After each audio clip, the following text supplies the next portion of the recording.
Solo Simple No Vale. Jorge, Luciano, Chema, ¿qué tal estáis? Muy bien, muy contento de poder encontrar a Luciano, que no tengo el placer de haber coincidido con él, y bueno, encontrarme con Jorge, pues una maravilla, con lo cual seguro que vamos a pasar un rato estupendo.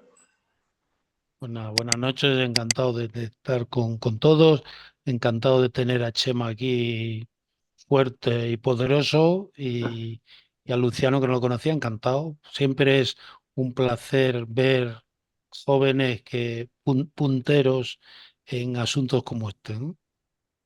Igualmente, gracias por el espacio otra vez y un placer compartir aquí con ustedes, tanto con Jorge como con Chema, que no habíamos coincidido hasta el momento. Así que a darle caña, como dicen por estas tierras.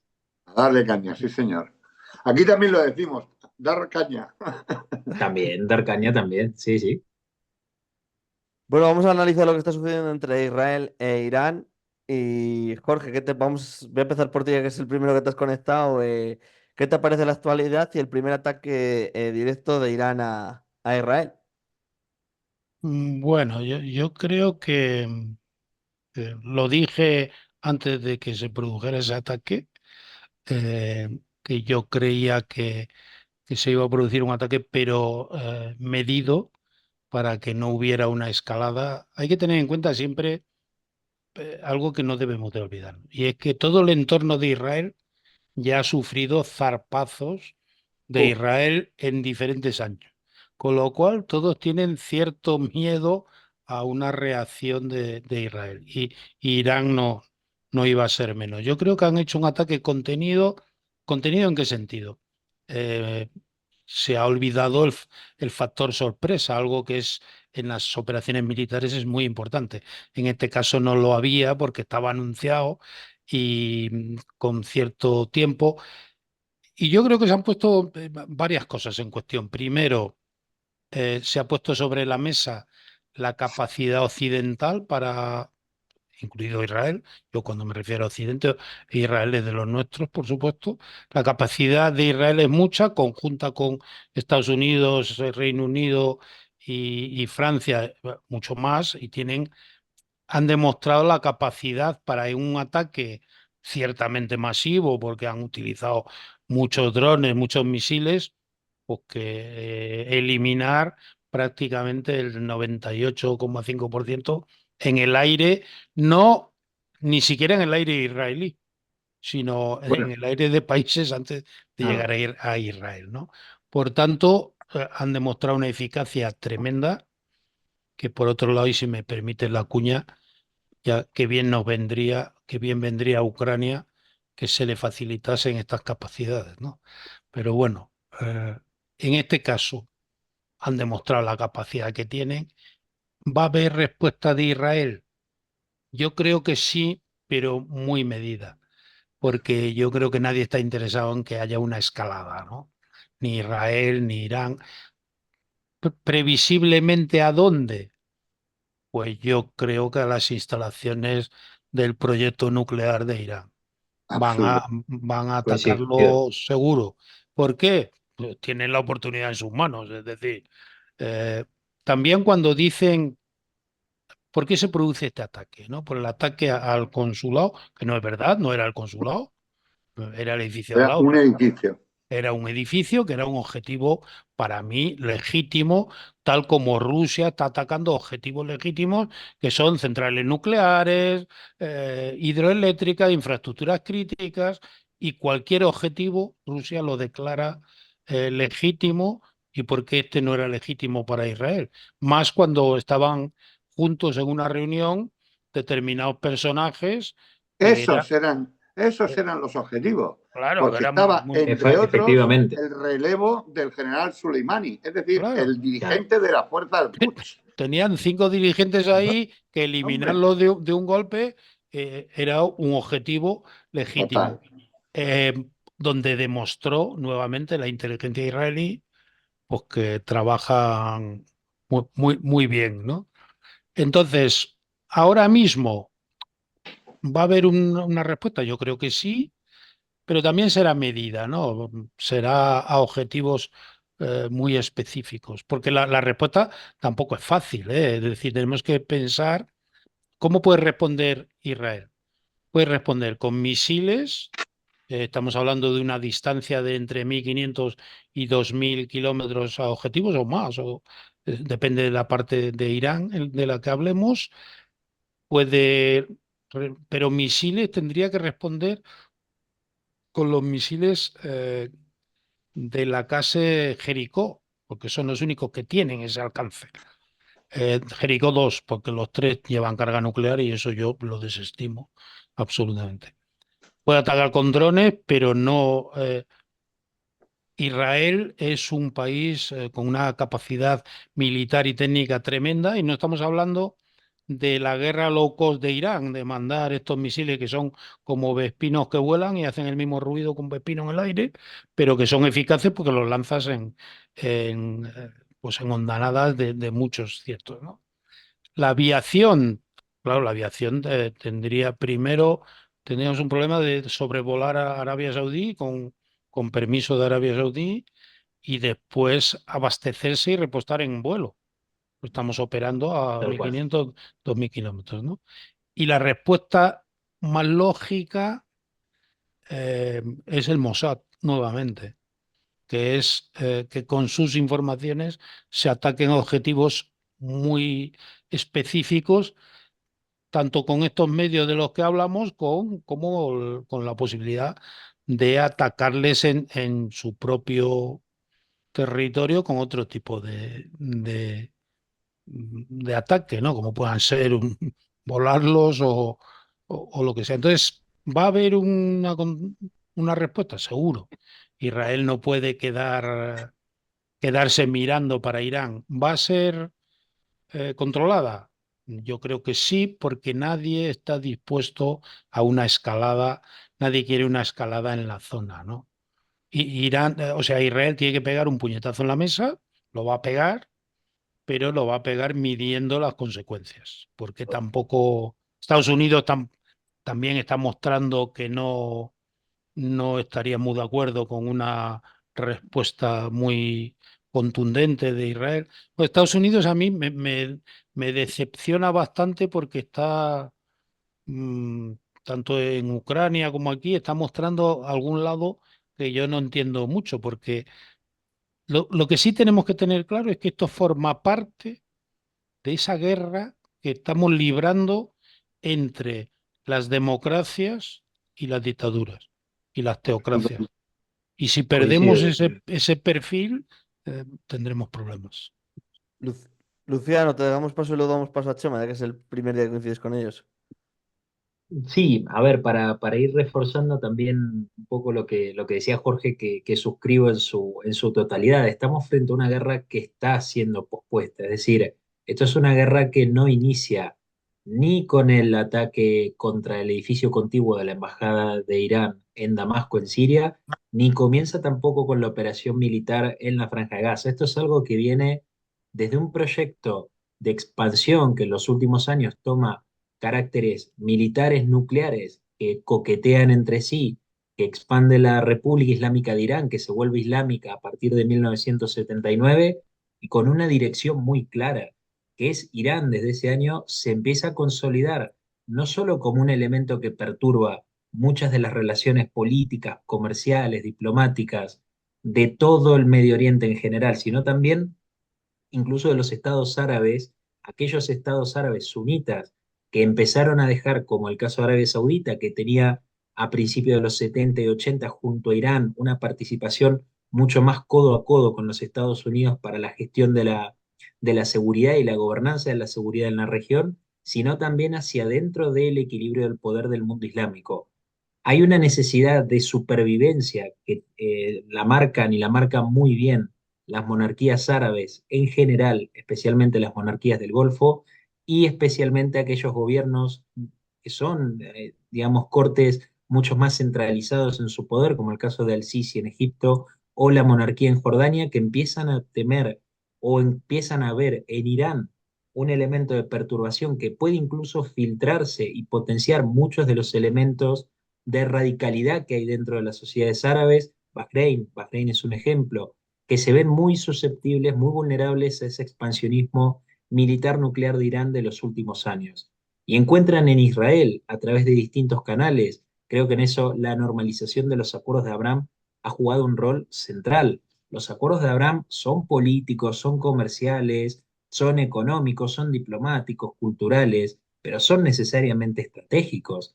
Nadie puede separar o dividir lo que ha sido la antesala de los años 2013, 2014, cuando Estados Unidos, a través de John Kerry, en ese momento su secretario de Estado, viajaba al Medio Oriente y cuando se reunía con los estados árabes, con Arabia Saudita, Emiratos Árabes Unidos, y ellos le planteaban a Kerry que no confiara en Teherán y que no liberara tampoco las sanciones que había contra la República Islámica por su programa nuclear.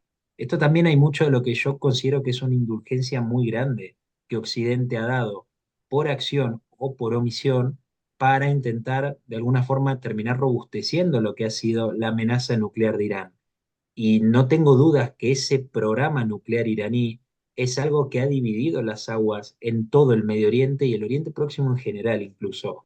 Creo que hoy lo que calibra justamente las relaciones políticas y diplomáticas, al menos las públicas, porque es verdad que en el mundo árabe hay una división muy grande de lo que se dice con lo que se comunica al público y también lo que se dice en privado. Muchas veces hay liderazgos del mundo árabe que están muy cómodos sintiendo una necesidad de expresar cuestiones incluso contrarias a lo que realmente hacen públicamente, pero que necesitan mantener el statu quo para no comprarse problemas dentro. Eso lo hemos visto mucho con Arabia Saudita, con Egipto y con Jordania, que públicamente sostienen quizás una retórica o una agenda muy alejada a Israel, pero el sábado vimos lo contrario, que cuando venían los ataques iraníes, tanto Egipto como Jordania y Arabia Saudita salieron también a repeler e intentar derribar todas esas amenazas, incluso en cielos, sumándose a esta coalición o esta alianza que remarcaba entre Israel, la Fuerza Aérea de Israel, Francia, los Estados Unidos y el caso de Gran Bretaña. Entonces creo que hoy lo que calibra es eso. La República Islámica de Irán es un elemento que ha perturbado tanto, incluso hacia dentro del mundo árabe y musulmán en general, que toda esa relación y todo ese nuevo recalibre que está habiendo en el mundo árabe lleva a través de canales de normalización a encontrar un enemigo en común. Si hay algo que unificó posturas entre árabes e israelíes, ha sido el expansionismo iraní, que además tiene en su operatividad mucha relación con Rusia, la tecnología militar o esa simbiosis operativa que hay entre ambos se ha expresado en Ucrania y se ha expresado también en el Medio Oriente en los últimos años. Siria ha sido un escenario también en la zona de Irak, es decir, hay toda esa operatividad y ese trabajo en conjunto que refuerza lo que decía Jorge, esta idea de un frente de esa misma guerra en Ucrania y esa misma guerra que hoy vemos en el Medio Oriente, porque hablamos de la guerra en Gaza, pero en realidad es la guerra entre Israel e Irán. Jamás es Irán. Entonces, ese escenario de las democracias contra esas dictaduras que pueden ser de carácter más laico o de carácter más teocrático, se definen todos estos frentes.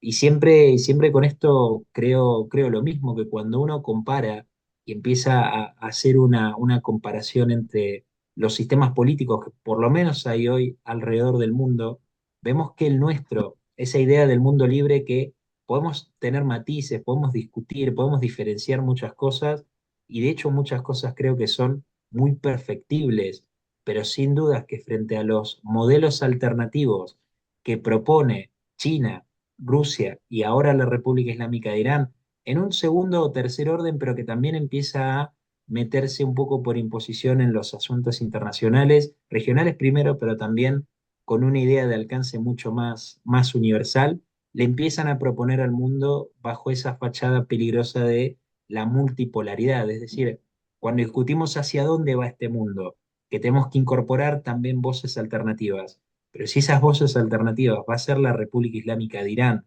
que incluso separa dentro del Medio Oriente o que de alguna forma empieza al contrario a unificar grandes rivales estratégicos y competidores, como el caso de los árabes y los israelíes, creo que es una señal o una especie de principio que nos empieza a marcar lo que va a ser el desarrollo. Y con esto ya para darle paso a Chema, creo que con lo que hace a la respuesta israelí, acá es donde va también a estar un factor que Israel considera, que lo consideró siempre y creo que este es el momento para considerarlo por sobre todo, y es no poner en peligro la alianza que también lo ha salvado el día sábado.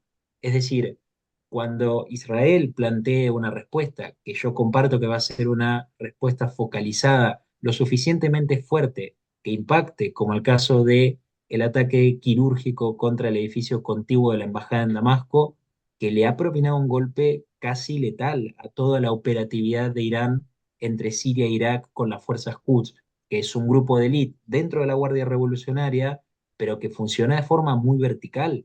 Esto ha sido una continuación de la eliminación de Qasem Soleimani en enero de 2020. La operatividad de Irán entre Siria e Irak ha sido descabezada.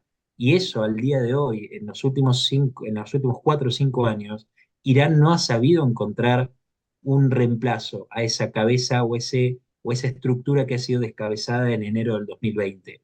Creo que toda esa respuesta de Israel va a estar también lo suficientemente fuerte como para plantear la disuasión contra la República Islámica de Irán, pero también lo suficientemente inteligente para no afectar ningún tipo de equilibrio de poder y alianzas estratégicas, que es lo que el sábado le ha permitido coordinar con Arabia Saudita y con Jordania, algo que para muchos era muy difícil o que era una incógnita, ver hasta qué punto los acuerdos de Abraham se volvían o no se volvían operativos cuando, como se dice vulgarmente, las papas queman.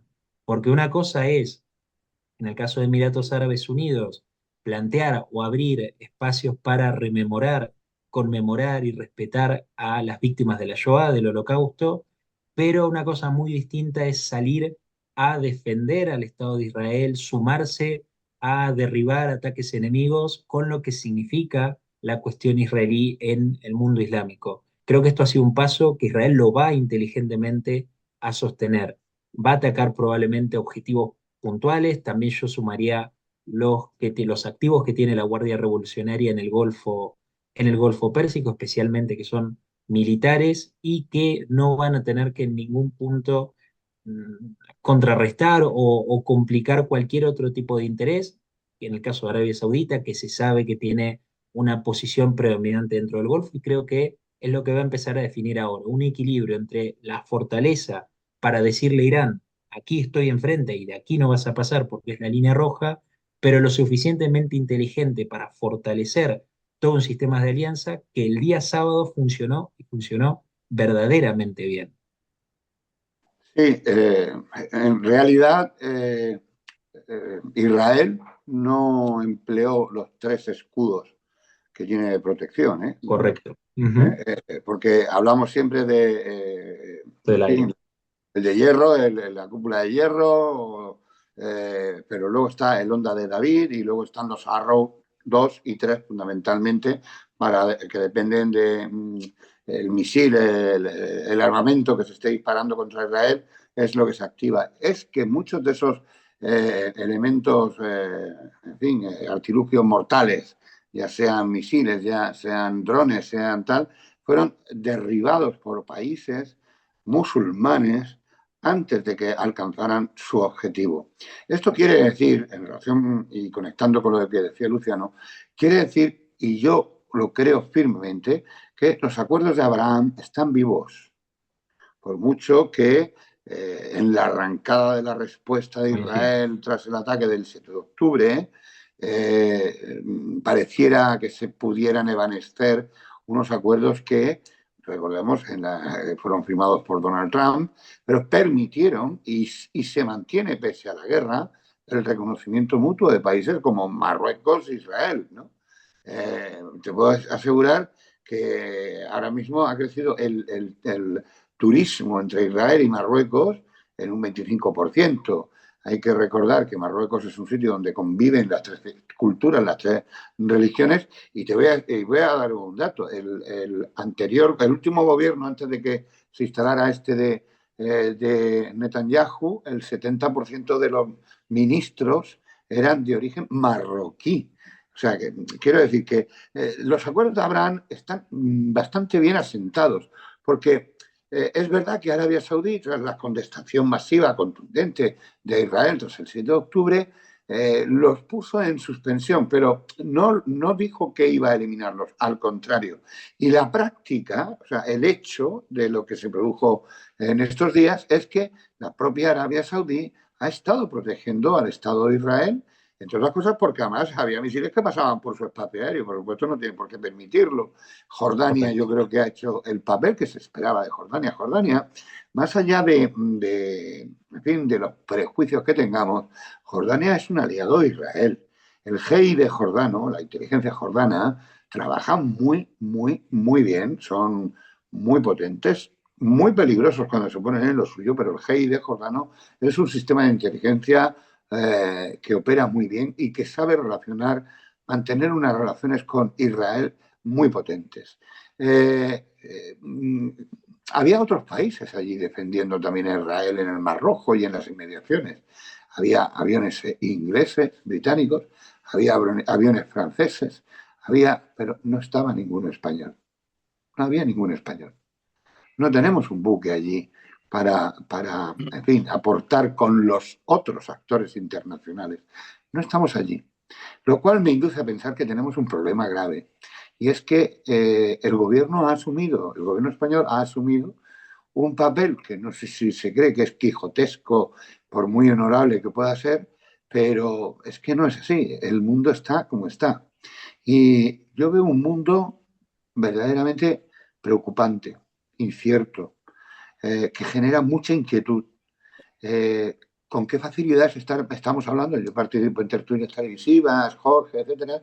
¿Con qué facilidad te preguntan por una tercera guerra mundial? O sea, estamos en un momento de metamorfosis, ¿no? Y lastimosamente para mí, como ciudadano español, nos encontramos con un gobierno verdaderamente que no sé exactamente qué papel cree que juega a nivel internacional. No es respetado a nivel internacional, entre otras cosas porque desde su anterior episodio gubernativo, los 4 años con Podemos, lo único que generó fueron muchísimas incertidumbres en relación con la política internacional. Hemos tenido un ataque masivo, absolutamente impresionante. O sea, lo de ayer yo estaba alucinando, yo estaba diciendo, bueno, esto si fuera una película sería la guerra de la galaxia o vete tú a saber qué, ¿no? Pero lo cierto es verdad es que gracias a el escudo de hierro, la onda de David, en fin, los Arrow, los aviones norteamericanos, franceses, británicos y demás, se ha conseguido que tras ese inmenso ataque, Jorge, fíjate bien, no hemos tenido nada más que, desgraciadamente, una sola víctima. Mortal, un niño, en el desierto del Negev. Es verdad que tiraron seis o siete misiles contra la base militar de allí, pero tampoco ha hecho un daño, en fin, espectacular. Con lo cual, me hace pensar que yo no puedo pensar que esto estaba pactado, no lo puedo pensar. Jorge, tú eres de inteligencia, tú sabes de esto más. Yo no creo que haya podido ser una acción pactada, pero lo cierto y verdad es que calma, es decir, le dice al mundo árabe y musulmán, aquí hay un actor potente que es capaz de atacar a Israel en masa, ¿no? Pero lo cierto y verdad es que no hay víctimas, con lo cual también tiene que suponer un freno para la respuesta de Israel, que yo creo que será, como apuntabais antes, selectiva, muy selectiva, muy de cazar a la gente de la fuerza del Quds, etcétera, muy de ese tipo, pero no veo yo a Israel gastando más munición que la necesaria para responder a esto que está ocurriendo. Claro, yo, si me Mm. permitís, por algunas cosas que yo estoy totalmente de acuerdo con lo que decís, Os sigo escuchando, pero quito la imagen en un momentito, ¿vale? pero fijaros, hay un tema interesante.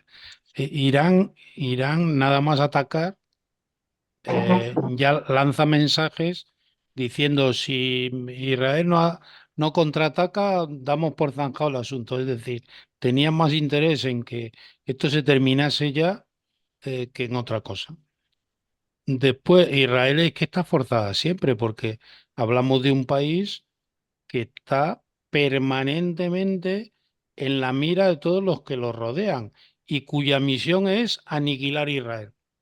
O sea, jamás Sí, sí. y los países que rodean a Israel tienen como misión eliminar a Israel. Por tanto, Israel tiene que estar defendiéndose siempre, ¿no? Después, con respecto a lo que le decía Luciano, que le doy toda la razón, pero solo apuntar una cosa a Luciano. Eh, Estamos hablando de un posible interés por debajo de la mesa de Arabia Saudí y otros países, pues porque Irán, no olvidemos nunca que es el islamismo chií que es minoritario. Por tanto, que obtuviera el Islam, que ha sido históricamente un mundo de conflictos internos entre ellos, pues imagínate que los chiíes de repente tuvieran un potencial nuclear.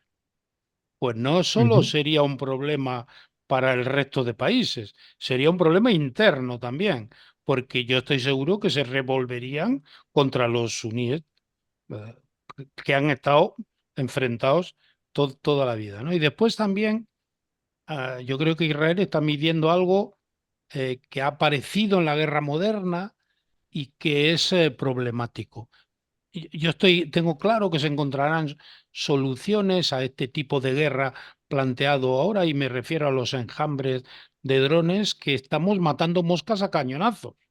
Es decir, un dron que vale menos de 20.000 euros lo estamos derribando en algunos casos con sistemas Patriot que cuesta 3 millones de euros un lanzamiento y 9 y pico millones el sistema del lanzador. Entonces, ahora mismo, esto es un efecto en la guerra moderna, más allá del ataque de ayer. El ataque de ayer es una consecución de este nuevo modelo de guerra, ¿no? En el que no hay armas de defensa, pero son carísimas en comparación con el arma ofensiva. Entonces esto tendrá que regularse o aparecer métodos de defensa distintos en algún momento porque el coste económico, y esto que parece que no tuviera importancia, sí la tiene, el coste económico de antes de ayer fue de unos cuantos miles de millones de defender el cielo, defender el territorio de Israel, ¿no? Entonces, esto también tenemos que tenerlo en cuenta porque se está midiendo mucho la parte económica. Es decir, cuando nos lanzan 500 drones, todo el mundo, 500 drones. Claro, pero si para destruirlos tenemos que utilizar misiles que cuestan dinerales, pues también están forzando Ujú. un poco un gasto inasumible si fuese constante, ¿no? Pero yo lo que pondría el punto es, cuidado, no se están enfrentando solo Irán con Israel. Se están enfrentando las teocracias con las democracias, pero también se están enfrentando los chiíes con los suníes, como toda la historia. Entonces, no creo Correcto. yo que Arabia Saudí esté muy interesada en que Irán tenga armamento nuclear, porque sería un riesgo para Israel. Sí, pero para Arabia Saudí también, porque el conflicto Sí, sí. interno es un conflicto de toda la historia. Desde la muerte del profeta, el Islam tiene una guerra interna abierta y no se terminará nunca. Sí, y además con rescatando también esto último que decías, hay una particularidad que guarda Arabia Saudita, que es el santo protector de los lugares sagrados, que es la Mm. Meca y la Medina, un título que guarda el rey de Arabia Saudita y que en el cálculo en el cual Arabia Saudita incline públicamente la balanza completamente hacia el lado de Israel y apoye públicamente una normalización, ¿puede Irán, incluso utilizando los medios militares y nucleares, que ese es el gran temor que tiene Arabia Saudita, que además se conoce que es un régimen absolutamente temeroso de las amenazas más próximas? No solo desde 1932, sino también en los años siguientes Arabia Saudita es muy desconfiado tanto de las revueltas internas como también del vecindario que lo rodea. Entonces, que Irán, esa cabeza de la minoría chiita, ese menos del 10% de todo el mundo islámico, le reclame a Arabia Saudita la protección y el liderazgo sobre los lugares sagrados, sería un golpe para el reino saudí muy difícil de contrarrestar y mucho menos de asimilar, incluso con ese despertar de grandes temores que, insisto, son históricos en la Casa Saud, dando que además fue en septiembre del año pasado cuando Bin Salman, príncipe heredero de Arabia Saudita, dio una nota, no recuerdo si a Reuters o qué agencia de noticias, en la cual hablaba de el efecto contagio, que cuando hablamos de el problema o las limitantes nucleares, en el caso de la guerra entre Irán e Israel, yo lo saco. No creo que haya en lo nuclear una limitante porque se sabe que las ojivas nucleares, por lo menos no públicamente, pero se sospecha o se presume que están del lado de Israel y que Irán no puede cargar ojivas nucleares en sus lanzamientos. Ahora, sí que es verdad que el efecto nuclear en el Medio Oriente, frente a fronteras muy porosas y de poco control entre estados, muchos de ellos estados también fallidos o que están teniendo una institucionalidad muy fallida, como el caso de Irak, despertaría no solo el efecto contagio, que el rey, príncipe, perdón, saudí Bin Salman dijo, si Irán está cerca de la bomba nuclear, entonces nosotros también tendremos la nuestra. Como también seguramente la reclamará Egipto, la reclamará Turquía, y se empieza a armar todo un efecto contagio que en el Medio Oriente es muy peligroso. El efecto contagio nuclear es peligroso en todos lados, pero en el Medio Oriente, donde hay una porosidad tan grande de fronteras y con grupos paraestatales que o no estatales que muchas veces toman más preponderancia que los propios estados, estaríamos hablando que Hezbollah en el sur del Líbano también podría tener acceso a las armas de destrucción masiva. Los hutíes en Yemen o las guerrillas, las milicias chiitas que funcionan entre Irak y Siria, también se podrían hacer de ese control en el caso que Irán concrete su proyecto nuclear bélico, que por supuesto Teherán ha negado, pero que es una amenaza real que Y, incluso los árabes y, co- y perciben. con, y con el apoyo ruso. Y con el apoyo ruso, como en el caso, efectivamente, como el caso del apoyo ruso. Siendo en el Medio Oriente la percepción de la amenaza muchas veces también el argumento necesario para convalidar acciones militares. No solo es que la amenaza se vuelva real, sino también lo que Arabia Saudita e Israel interpreten como una amenaza.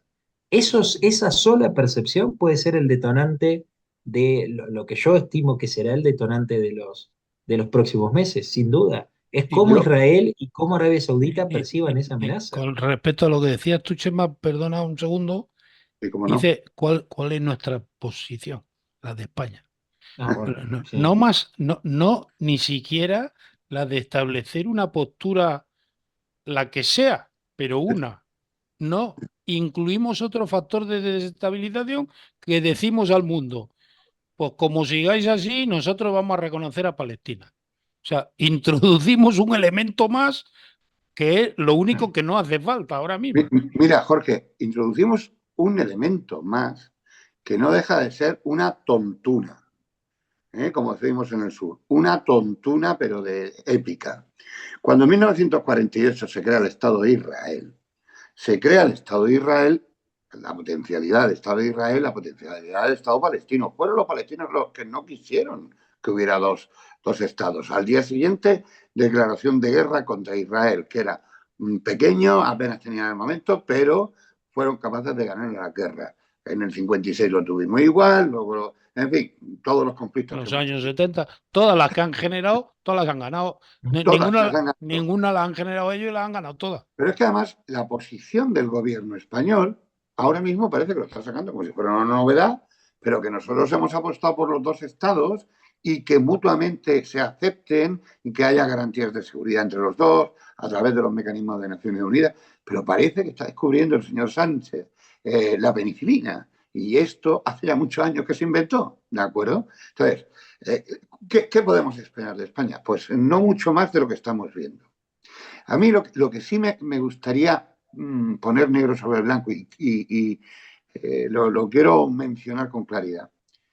Si el elemento nuclear, el arma nuclear, llega a estar en manos de Irán en alguna ocasión, entonces preparémonos, porque va a ser un elemento, solo la tenencia, va a ser un elemento tan disruptivo, pero tan disruptivo, que solo la amenaza se va a convertir en una acción de guerra. Es decir, la amenaza es una acción.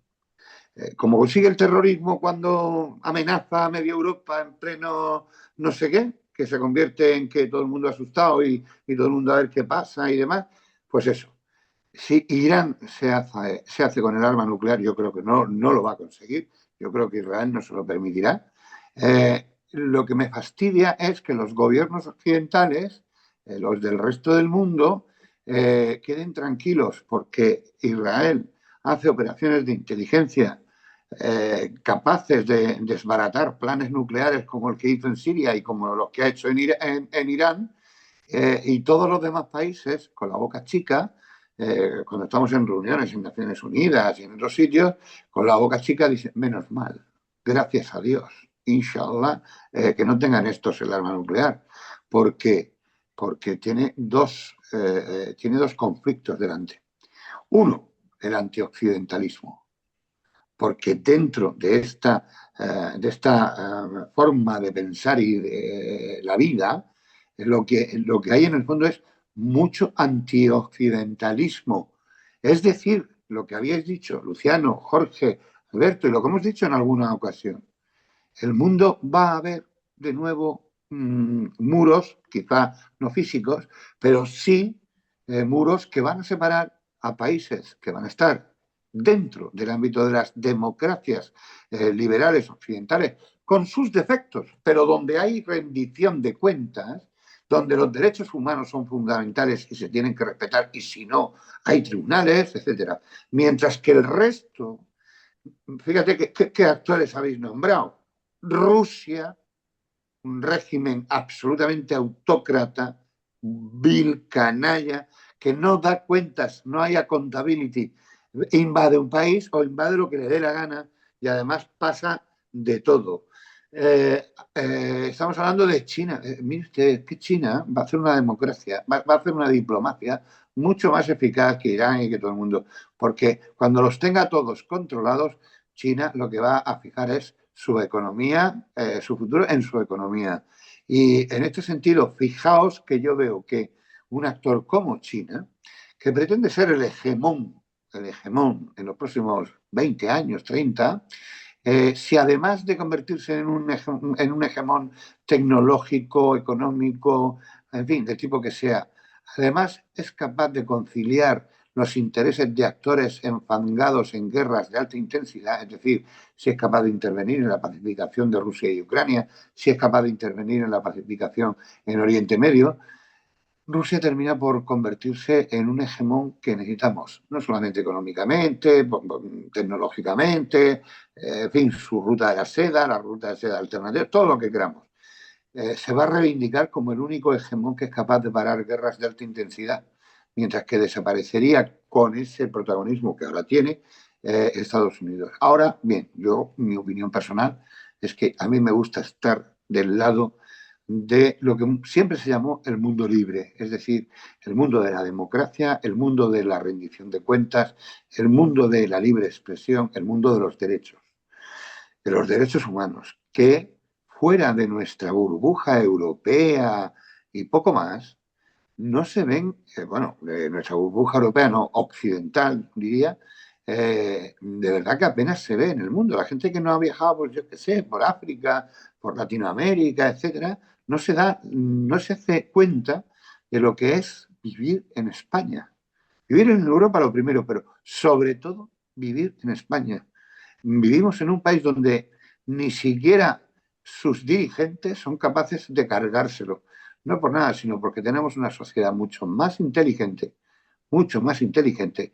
Otra cosa es que nuestro sistema de elección nos limite a votar a lo único que nos ofrecen. España es un país que sabe aguantar el terrorismo, aguantarlo, resistirlo, con fuerza moral, con tal. Pero si esto sigue así, nos vamos a debilitar. A mí me preocupa mucho, mucho, mucho, y creo que hemos hablado, Jorge, en alguna ocasión.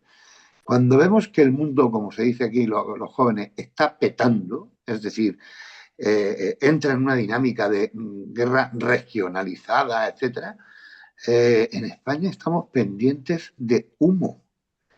Tenemos políticos mediocres, tenemos políticos que no son capaces de poner una voz firme en Europa. Tenemos al representante, al alto comisionado, al alto representante de la política exterior europea, que es Borrell, un español, que está diciendo cosas más fuertes que el propio gobierno español. Y no pasa nada. Aquí no pasa nada. Por eso yo estoy muy preocupado, porque quiero a mi país, es lo que mi padre me enseñó, viejo legionario que en paz descanse, dice, quien no quiera su país, no quiere a su madre. Por lo tanto, yo que quiero a mi país, que soy un patriota, sin patrioterismo, sin algaracas, pero me preocupa mucho que estamos, Jorge, desconectados, no sé si solo la sociedad, porque si es solo la sociedad, pues es cuestión de repartir más conocimiento y de hacer más cosas como estas. Pero es que me da la impresión de que nuestros políticos no están a la altura, ni los del gobierno, ni los de la oposición. Y por De todas, eso me preocupa mucho. ¿Eh? de Luciano, todas por cierto, formas, he escuchado tu intervención, las dos intervenciones que he escuchado tuyas. Ya sabes que como esto está grabado, me las apropio con tu nombre, por supuesto, porque citaré tus reflexiones, me han parecido muy, muy, muy intensas, mucho más de lo que parece. Te lo agradezco de corazón.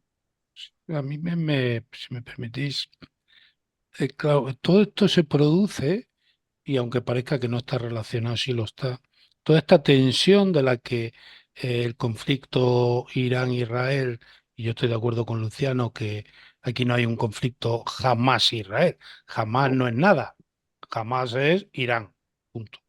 Este Y por conflicto lo es, tanto, y por lo tanto Rusia, y por claro, lo claro, tanto el conflicto de sí, Ucrania. y China, pero esto está enmarcado dentro de esa guerra que decimos entre potencias. Pero también nos coge a Europa en una transición, porque hablamos de España, pero es que si hablamos de Europa, nos cogen una transición que es la transición del desierto, porque no la terminamos nunca, no terminamos nunca de ser Europa. Entonces, a mí titulares como, por ejemplo, eh, participan aviones franceses, no deberían de existir.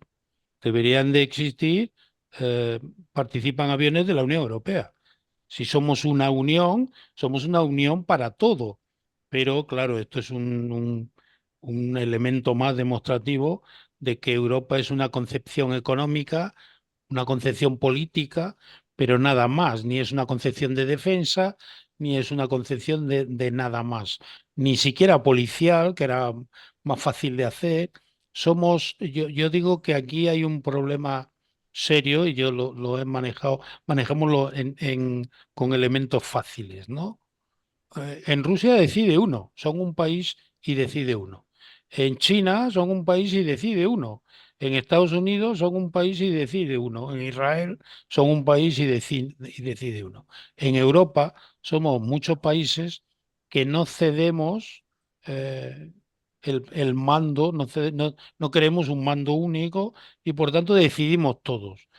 Unos en una dirección, otros en otra, y así es difícil ser algo potente en el escenario mundial. Por tanto, todas estas cuestiones se ven reflejadas después en las posiciones que tomamos, ¿no? Yo estoy de acuerdo contigo, Chema, en que Borrell a veces se atreve a decir las cosas que otros no, igual tendrían que decir, no dicen, ¿no? Hay veces también que yo creo que le pasa como a Biden, que pierde un poquito la orientación, pero Lo conozco personalmente, tiene un trato personal extraordinario, es un hombre cultísimo, muy sí, preparado. yo lo conocí en Cataluña y es un Es tío un tipo muy, armado muy, intelectualmente muy bien, de lo muy mejorcito que preparado. puede. Lo que pasa Pero, que, pero pero que está ahí con esa edad. Es decir, a es mí que me encanta lo que has dicho de Luciano, ¿no? Me encanta ver que hay gente joven que tiene mucho que aportar. porque desgraciadamente la imagen que veo habitualmente es que hay muchos que no tienen nada que aportar. Luciano, Y es que tienes que tomar nota, y los que son de tu edad, tenéis que tomar nota de una cosa. El mundo está como está, y vosotros no sois el futuro. Vosotros Sí, empezáis no, a no, ser no, está el claro. presente, sois el presente, ¿lo entiendes? Si mañana, Dios no lo quiera, aquí en España nos tuviéramos que empezar a movilizar. España tiene 120.000 militares, empezando por el rey y terminando por el último soldado. Tenemos un ejército bastante operativo, yo creo, movilizable, Ujú. pragmático y tal. No tenemos más que 15.000 reservistas, que no suponen un ítem singular. Hemos desaprovechado el reservismo para para hacer una cultura de seguridad y defensa. Por lo tanto, España necesita de la OTAN y necesita de la Unión Europea, que, por añadir algo que dijo Jorge, la Unión Europea no es solamente una unión económica, política, comercial, de libre movimiento de ciudadanos y capitales. Desde el Tratado de Lisboa, la Unión Europea en su tratado una unidad militar, ¿no? es, estamos obligados, además, no es cada uno aportará, no, no, no, dice, todos los países estarán obligados a defender a aquel miembro de la Unión Europea que sea atacado. Es decir, la Unión Europea también está configurada, lo que pasa es que nunca hablamos de eso, pero también está obligada a proteger al conjunto de los países que puedan ser En atacados. países. Ujú. Entonces, esto lo que quiere decir es, y no quiero desanimar más a Jorge, quiero animarlo. Esto quiere decir que la famosa autonomía estratégica de la que llevamos hablando 30 años en la Unión Europea hay que conseguirse. ¿Y cómo se tiene que conseguir? Pues con una defensa europea. Tu capacidad de estar en el mundo es la capacidad que tienes de disuadir. Pero a ver quién le pide a los franceses que le cedan el uso del botón del armamento nuclear. Eso es imposible.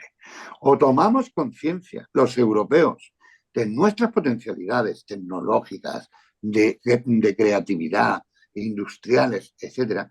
Si fuéramos capaces de asumir eso, hacernos una federación de estados, pero con un sentido único de la defensa, una posición en el mundo, podríamos ser algo.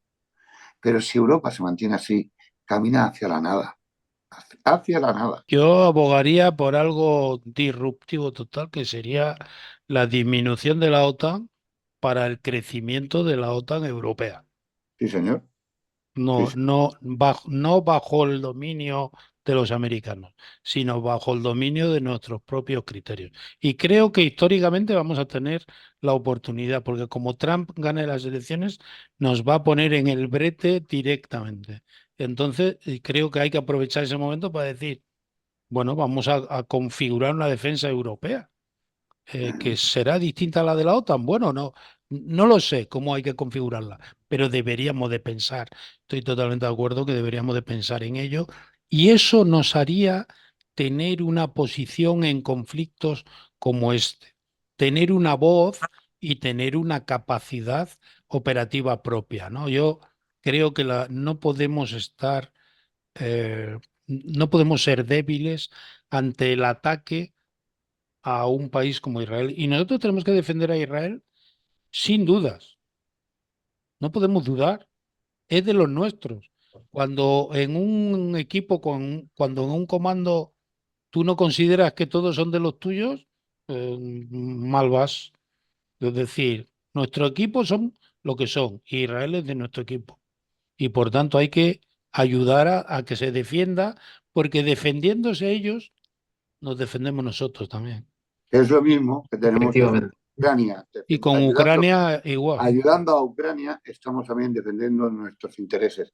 Yo, por decir una cosa para despedir, como decía Alberto, os voy a contar una curiosidad, seguro que algunos la conocéis, a lo mejor otros no. Eh, la iglesia del Santo Sepulcro en Jerusalén es una, bueno, yo recomiendo a todo el mundo que vaya, ahora, sobre todo si pasa la guerra. Por cierto, que ayer algunos drones y algunos misiles lanzados desde Irán pudieron haber acabado con Al-Aqsa, con la cúpula, pero bueno, dejando eso a un lado. En la iglesia del Santo Sepulcro, donde se venera el lugar donde Cristo murió, nos hemos matado los cristianos ortodoxos, los coptos, tal, por el control de ese sitio tan sagrado, ¿no? En fin, donde muere Jesús. Pues eso, ¿sabéis cómo se solucionó esas muertes y esa violencia entre los cristianos? Las llaves de esa iglesia, el orden de esa iglesia, está encomendada a una familia desde hace siglos, a una familia musulmana. Quiero decir que Israel, y pese a todo lo que estamos viviendo, también nos ofrece unos ejemplos que son estimulantes, que nos deben animar a que el hecho religioso no sea un problema, sino que nos ayude a solucionar, pero sobre todo ser conscientes de que Jerusalén es la ciudad 3 veces santa. Cuando vas allí, cuando ves aquello, te reconoces en aquel espacio. Pero el musulmán también, y el judío ni qué decir, ¿no? Por lo tanto, es importante que reflexionemos sobre lo que está pasando y animar a la gente a que lea información internacional, que siga espacios como este, porque el mundo necesita de gente crítica y gente que sepa aplicar esa crítica a la vida cotidiana. Haberte conocido, Luciano, ha sido una suerte tremenda. Alberto, de vez en cuando Igualmente. un regalo así y entonces seguiremos viniendo. Aunque le hemos dejado hablar poco. Y yo no hablo No, mucho. no, que hay Él, temas, él no, es que yo hablo normalmente mucho, entonces, él se dedica a recibir, a empaparse de este tiene que ser de la casa. Este es del Señor, seguro. Vamos, está ahí empapándose de todo. Ya quisiera No, yo que eso fuera verdad. hola.